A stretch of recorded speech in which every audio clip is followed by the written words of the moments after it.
Assalamualaikum warahmatullahi wabarakatuh. Pertama-tama perkenalkan, nama saya Dea Safitri, saya dari kelas manajemen 21C. Di sini saya akan menjelaskan materi mengenai analisis hubungan biaya, volume, dan laba.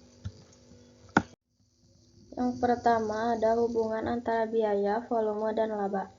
Hubungan antara biaya, volume, dan laba memegang peran yang sangat penting, sehingga dalam pemilihan alternatif, tindakan, dan perumusan kebijakan untuk masa yang akan datang, manajemen memerlukan informasi untuk menilai berbagai macam kemungkinan yang berakibat pada berbagai laba yang akan datang.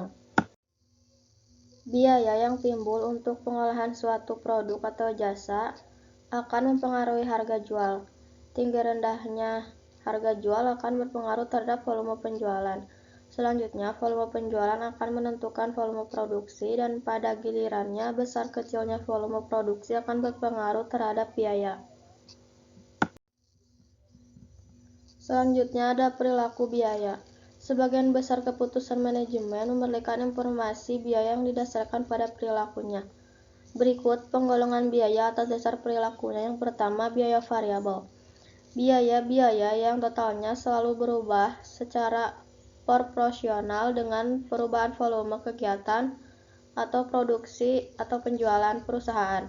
Contohnya, biaya bahan baku langsung, biaya tenaga kerja langsung, komisi penjualan yang didasarkan pada persentase dari hasil penjualan.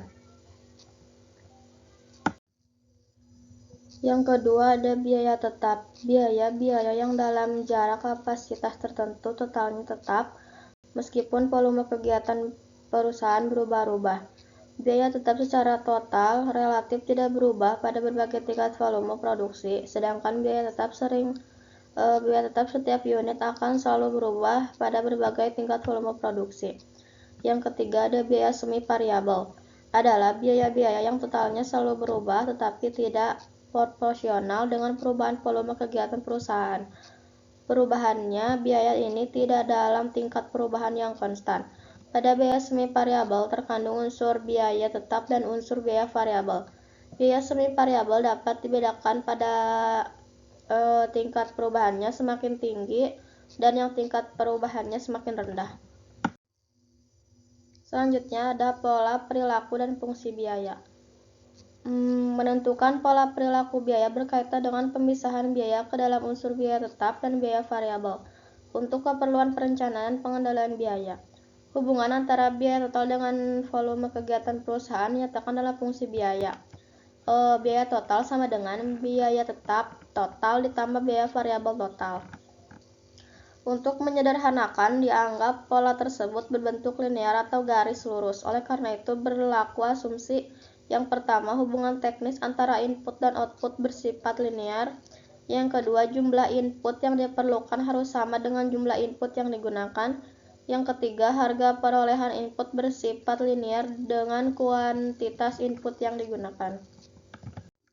Selanjutnya ada asumsi-asumsi analisis impas. Yang pertama, harga jual per unit tidak berubah-ubah pada berbagai volume penjualan. Yang kedua, perusahaan berproduksi pada jarak kapasitas yang relatif konstan. Yang ketiga, biaya dapat dipisahkan dalam biaya tetap dan biaya variabel. Yang keempat, jumlah perubahan persediaan awal dan persediaan akhir tidak berarti.